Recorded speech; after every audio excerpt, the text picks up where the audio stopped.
प्रभो मंगलमय महाप्रभो धवलेश्वराय नमो नमः।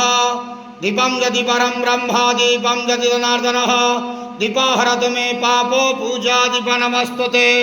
बाबा धवलेश्वर महाप्रभु संसार सुखी रखंतु। आज शुभ मंगलवार रे समस्त श्रद्धालु भक्त मानकर मंगल करंतु। समस्त श्रद्धालु भक्त मान को आश्रीपद करंतु। मनस्कामना पूर्ण करंतु। कर्म क्षेत्रोन्नति करंतु। ग्रहरिष्ट खंडन करंतु। जगतर मंगल करंतु।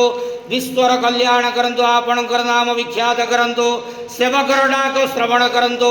समस्त गुआवसा भक्त मानकर मनस्कामना पूर्ण करंतु। बाबा धवलेश्वराय नमो नमः।